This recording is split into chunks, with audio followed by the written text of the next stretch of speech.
आर्य उद्देश्य रत्नमाला। ईश्वर, जिसके गुण, कर्म, स्वभाव और स्वरूप सत्य ही हैं, जो केवल चेतन मात्र वस्तु हैं तथा जो अद्वितीय, सर्वशक्तिमान, निराकार, सर्वत्र व्यापक, अनादि और अनंत आदि सत्य गुण वाला है, और जिसका स्वभाव अविनाशी, ज्ञानी, आनंदी, शुद्ध, न्यायकारी, दयालु और अजन्मादि हैं, जिसका कर्म जगत की उत्पत्ति, पालन और विनाश करना है तथा सर्व जीवों को पाप पुण्य के फल ठीक ठीक पहुँचाना है, उसको ईश्वर कहते हैं। धर्म, जिसका स्वरूप ईश्वर की आज्ञा का यथावत पालन और पक्षपात रहित न्याय, सर्वहित करना है, जो कि प्रत्यक्ष आदि प्रमाणों से सुपरीक्षित और वेदोक्त होने से सब मनुष्यों के लिए यही एक धर्म मानना योग्य है, उसको धर्म कहते हैं। अधर्म, जिसका स्वरूप ईश्वर की आज्ञा को छोड़कर और पक्षपात सहित अन्यायी होके बिना परीक्षा करके अपना ही हित करना है, जो अविद्या, हठ, अभिमान, क्रूरता आदि दोषयुक्त होने के कारण वेद विद्या से विरुद्ध हैं और सब मनुष्यों को छोड़ने के योग्य हैं, इससे यह अधर्म कहता है। पुण्य, जिसका स्वरूप विद्या आदि शुभ गुणों का दान और सत्य भाषण आदि सत्याचार का करना है, उसको पुण्य कहते हैं। पाप, जो पुण्य से उल्टा और मिथ्या भाषण आदि करना है, उसको पाप कहते हैं। सत्य भाषण, जैसा कुछ अपने आत्मा में हो और असंभव आदि दोषों से रहित करके सदा वैसा सत्य ही बोलें, उसको सत्य भाषण कहते हैं। मिथ्या भाषण, जो कि सत्य भाषण अर्थात सत्य बोलने से विरुद्ध हैं, उसको असत्य भाषण कहते हैं। विश्वास, जिसका मूल अर्थ और फल निश्चय करके सत्य ही हो, उसका नाम विश्वास है। अविश्वास, जो विश्वास से उल्टा है, जिसका तत्व अर्थ न हो, वह अविश्वास है। परलोक, जिसमें सत्य विद्या करके परमेश्वर की प्राप्ति पूर्वक इस जन्म व पुनर्जन्म और मोक्ष में परम सुख प्राप्त होना है, उसको परलोक कहते हैं। अपरलोक, जो परलोक से उल्टा है, जिसमें दुख विशेष भोगना होता है, वह अपरलोक कहता है।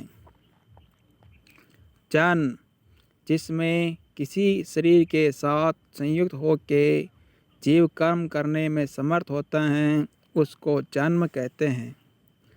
मरण, जिस शरीर को प्राप्त होकर जीव क्रिया करता है, उस शरीर और जीव का काल का किसी काल में जो वियोग हो जाना है, उसको मरण कहते हैं। स्वर्ग, जो विशेष सुख और सुख की सामग्री को जीव प्राप्त होता है, वह स्वर्ग कहलाता है। नरक, जो विशेष दुख और दुख की सामग्री को जीव का प्राप्त होना है, उसको नरक कहते हैं। विद्या, जिससे ईश्वर से लेके पृथ्वी पर्यंत पदार्थों का सत्य विज्ञान होकर उनसे यथा योग्य उपकार लेना होता है, इसका नाम विद्या है। अविद्या, जो विद्या से विपरीत हैं, परम अंधकार और अज्ञान रूप हैं, इसको अविद्या कहते हैं। सत्पुरुष, जो सत्यप्रिय, धर्मात्मा, विद्वान, सबके हितकारी और महाशय होते हैं, वे सत्पुरुष कहते हैं। सत्संग, कुसंग, जिस करके झूठ से छूट के सत्य की ही प्राप्ति होती है, उसको सत्संग, और जिस करके पापों में जीव फंसे, उसको कुसंग कहते हैं। तीर्थ, जितने विद्याभ्यास, सुविचार, ईश्वरोपासना, धर्मानुष्ठान, सत्य का संग, ब्रह्मचर्य, जितेंद्रियतादि उत्तम कर्म हैं, वे सब तीर्थ कहते हैं, क्योंकि जिन करके जीव दुख सागर से तर जा सकते हैं। स्तुति, जो ईश्वर व किसी दूसरे पदार्थ के गुण ज्ञान, कथन, श्रवण और सत्य भाषण करना है, यह स्तुति कहती है। स्तुति का फल, जो गुण ज्ञान आदि के करने से गुण वाले पदार्थों में प्रीति होती हैं, यह स्तुति का फल कहता है। निंदा, जो मिथ्या ज्ञान, मिथ्या भाषण, झूठ में आग्रह आदि क्रिया का नाम निंदा है, जिससे गुण छोड़कर उनके स्थान में अवगुण लगाना होता है। प्रार्थना, अपने पूर्ण पुरुषार्थ के उपरांत उत्तम कर्मों की सिद्धि के लिए परमेश्वर व किसी सामर्थ्य वाले मनुष्य के सहाय लेने को प्रार्थना कहते हैं। प्रार्थना का फल, अभिमान नाश, आत्मा में आर्द्रता, गुण ग्रहण में पुरुषार्थ और अत्यंत प्रीति का होना प्रार्थना का फल है। उपासना, जिस करके ईश्वर ही के आनंद स्वरूप में अपने आत्मा को मग्न करना होता है, उसको उपासना कहते हैं।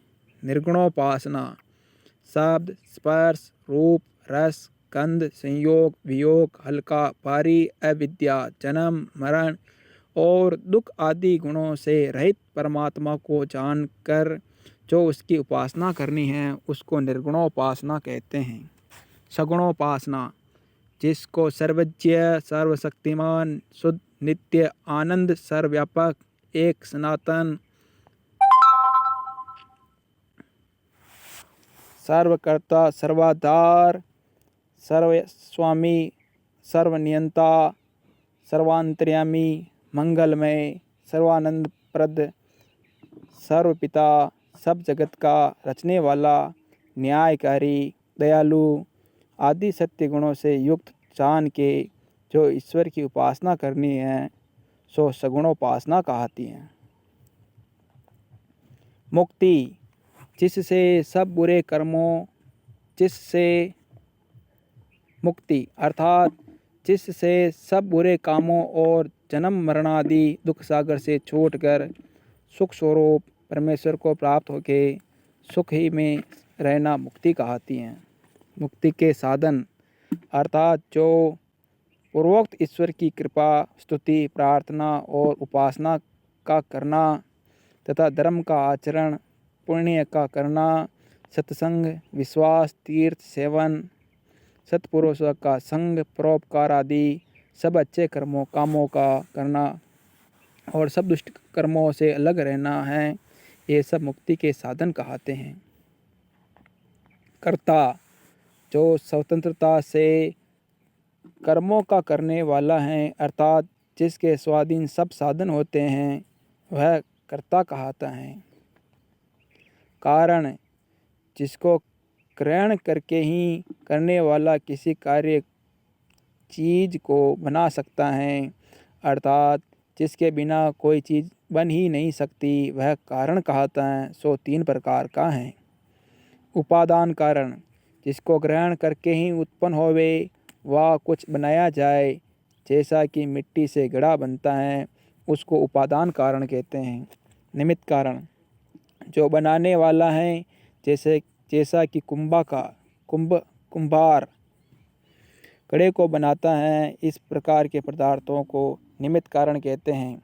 साधारण कारण, जैसे कि चाक, दंड आदि और दिशा, आकाश तथा प्रकाश हैं, इनको साधारण कारण कहते हैं। कार्य, जो किसी पदार्थ के संयोग विशेष से स्थूल होकर काम में आता है अर्थात जो करने के योग्य हैं, वह उस कारण का कार्य कहता है। सृष्टि, जो कर्ता की रचना करके कारण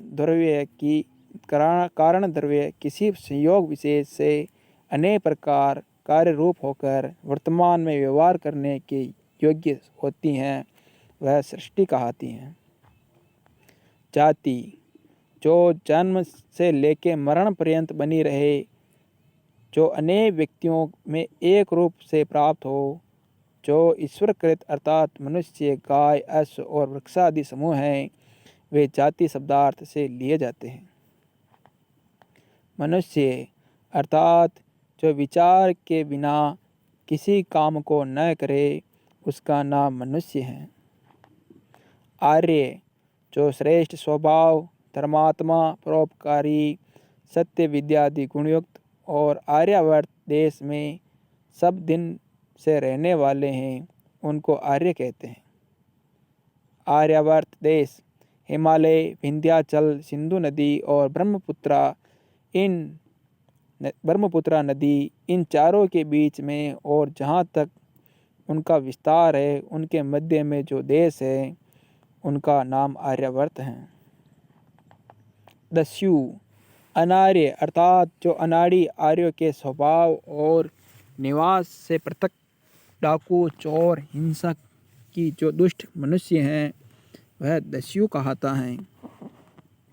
वर्ण जो गुण और कर्मों के योग से ग्रहण किया जाता है, वह वर्ण शब्दार्थ से लिया जाता है। वर्ण के भेद जो ब्राह्मण, क्षत्रिय, वैश्य और शूद्र आदि हैं, वे वर्ण कहते हैं।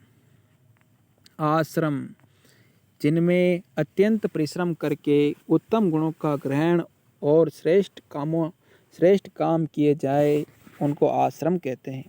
आश्रम के भेद जो सद्विद्या आदि शुभ गुणों का ग्रहण तथा जितेंद्रियता से आत्मा और शरीर के बल को बढ़ाने के लिए ब्रह्मचर्य, जो संतानोत्पत्ति और विद्या आदि सब व्यवहारों को सिद्ध करने के लिए गृहस्थाश्रम, जो विचार के लिए वानप्रस्थ और जो सर्वोपकार करने के लिए संन्यासाश्रम होता है, ये 4 आश्रम कहते हैं। यज्ञ जो अग्निहोत्र से लेके अश्वमेध पर्यंत जो शिल्प व्यवहार और जो पदार्थ विज्ञान है, जो कि जगत के उपकार के लिए किया जाता है, उसको यज्ञ कहते हैं। कर्म जो मन, इंद्रिय और शरीर में जीव चेष्टा विशेष करता है, वह कर्म कहलाता है। वह शुभ, अशुभ और मिश्र भेद से 3 प्रकार का है। क्रियमाण जो वर्तमान में किया जाता है, सो क्रियमाण कर्म कहता है। संचित जो क्रियमाण का संस्कार ज्ञान में जमा होता है, उसको संचित कहते हैं।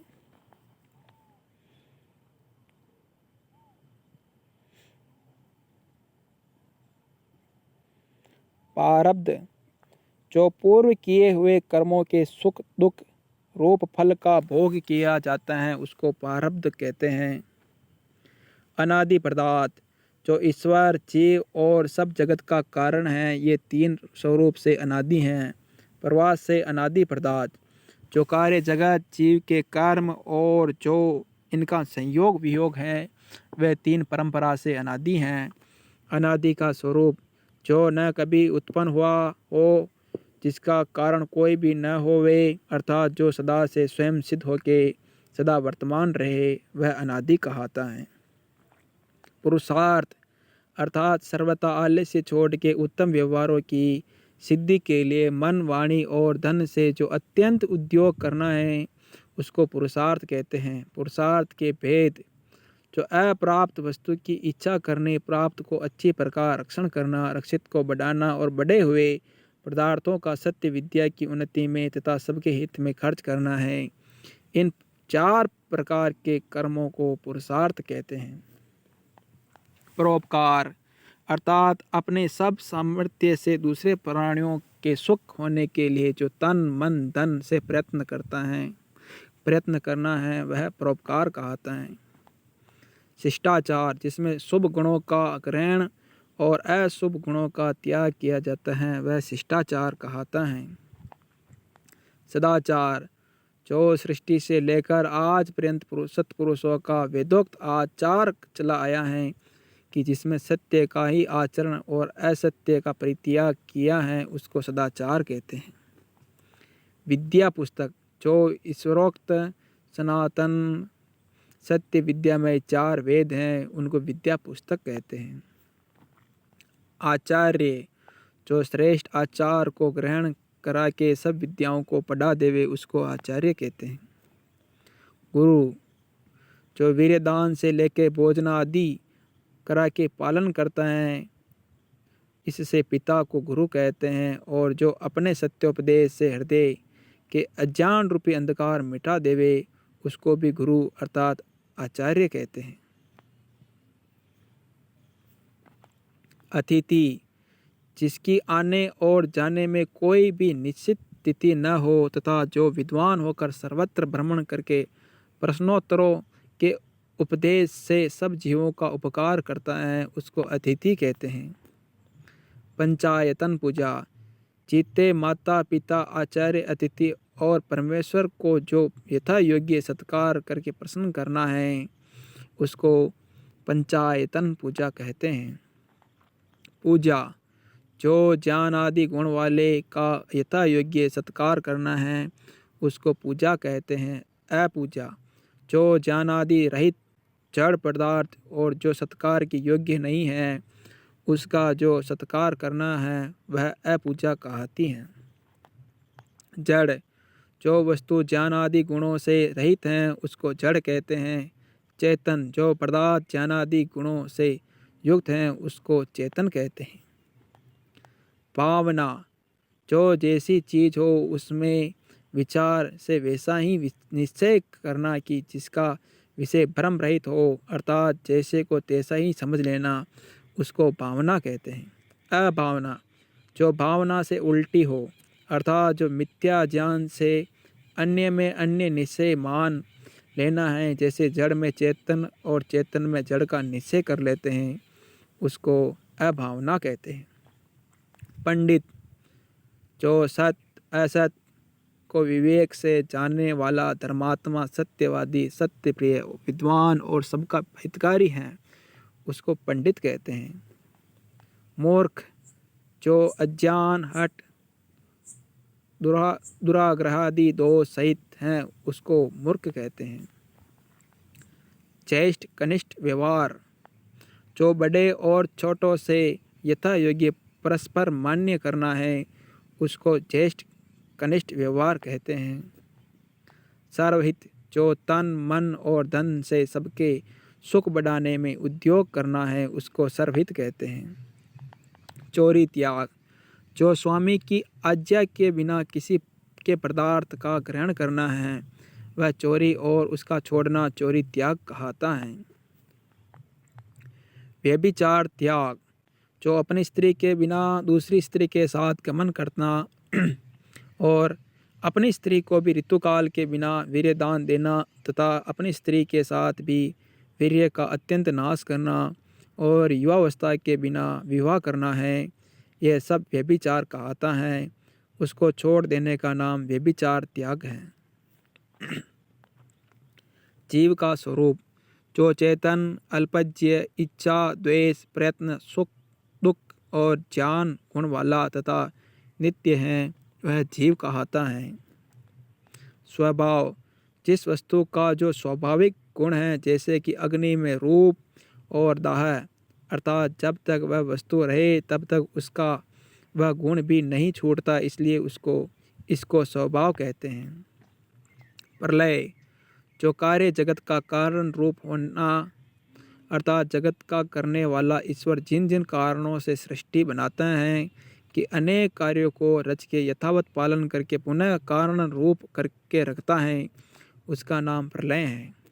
मायावी, जो छल कपट स्वार्थ में ही प्रसन्नता दंभ अहंकार छठ आदि दोष है, इसको माया कहते हैं। और जो मनुष्य इससे युक्त हो वह मायावी कहलाता है।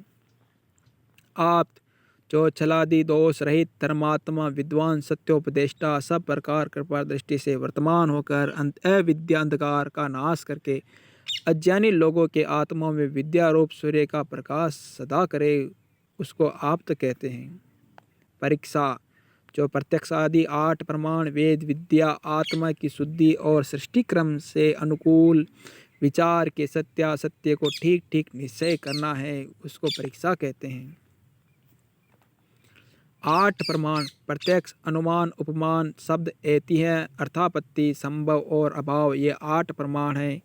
इन्हीं से सब सत्यासत्य का यथावत निश्चय मनुष्य कर सकता है। लक्षण, जिससे लक्ष्य जाना जाए, जो कि उसका स्वाभाविक गुण है, जैसे कि रूप से अग्नि जाना जाता है, इसलिए इसको लक्षण कहते हैं। प्रमेय, जो परमाणु से जाना जाता है, जैसा कि आँख का प्रमेय रूप अर्थ है, जो कि इंद्रियों से प्रतीत होता है, उसको प्रमेय कहते हैं। प्रत्यक्ष, जो प्रसिद्ध शब्द आदि पदार्थों के साथ श्रोत्रादि इंद्रिय और मन के निकट संबंध से ज्ञान होता है, उसको प्रत्यक्ष कहते हैं। अनुमान, किसी पूर्व दृष्ट पदार्थ के एक अंग को प्रत्यक्ष देख के पश्चात उसके अदृष्ट अंगों का जिससे यथावत ज्ञान होता है, उसको अनुमान कहते हैं। उपमान, जैसे किसी ने किसी से कहा है कि गाय के समतुल्य नील गाय होती हैं, जो कि सादृश्य उपमा से ज्ञान होता है, उसको उपमान कहते हैं। शब्द, जो पूर्ण आप्त परमेश्वर और पूर्वोक्त आप्त मनुष्य का उपदेश है, उसी को शब्द प्रमाण कहते हैं। ऐतिह्य, जो शब्द प्रमाण के अनुकूल हो, जो कि असंभव और झूठा लेख न हो, उसी को ऐतिह्य इतिहास कहते हैं। अर्थापत्ति, जो एक बात के कहने से दूसरी बात बिना कहे समझी जाए, उसको अर्थापत्ति कहते हैं। संभव, जो बात प्रमाण युक्ति और सृष्टि क्रम से युक्त हो, वह संभव कहलाता है। अभाव, जैसे किसी ने किसी से कहा है कि तू जल ले आ, उसने वहाँ देखा कि यहाँ जल नहीं है, परंतु जहाँ जल है वहाँ से ले आना चाहिए। इस अभाव निमित्त से जो ज्ञान होता है, उसको अभाव प्रमाण कहते हैं। शास्त्र, जो सत्य विद्याओं के प्रतिपादन से युक्त हो और जिस करके मनुष्यों को सत्य शिक्षा हो, उसको शास्त्र कहते हैं। वेद, जो ईश्वरोक्त सत्य विद्याओं से युक्त ऋक् संहिता आदि 4 पुस्तक हैं कि जिनसे मनुष्यों को सत्य ज्ञान होता है, उनको वेद कहते हैं। पुराण, जो प्राचीन ऐतरेय, शतपथ, ब्राह्मण आदि ऋषि मुनिकृत सत्यार्थ पुस्तक हैं, उन्हीं को पुराण, इतिहास, कल्प, गाथा और नाराशंसी कहते हैं। उपवेद, जो आयुर्वेद, वैदिक शास्त्र, जो धनुर्वेद, शस्त्र विद्या, राजधर्म, जो गंधर्वेद, गान शास्त्र, और जो अर्थवेद, शिल्प शास्त्र हैं, इन चारों को उपवेद कहते हैं। वेदांग, जो शिक्षा, कल्प, व्याकरण, निरुक्त, छंद और ज्योतिष 8 सनातन शास्त्र हैं, इनको वेदांग कहते हैं। उपांग, जो ऋषि मुनिकृत मीमांसा होना चाहिए, वैशेषिक, न्याय, योग, सांख्य और वेदांत 6 शास्त्र हैं, इनको उपांग कहते हैं। नमस्ते, मैं तुम्हारा मान्य करता हूँ। इति आर्योदेश रत्नमाला संपूर्ण।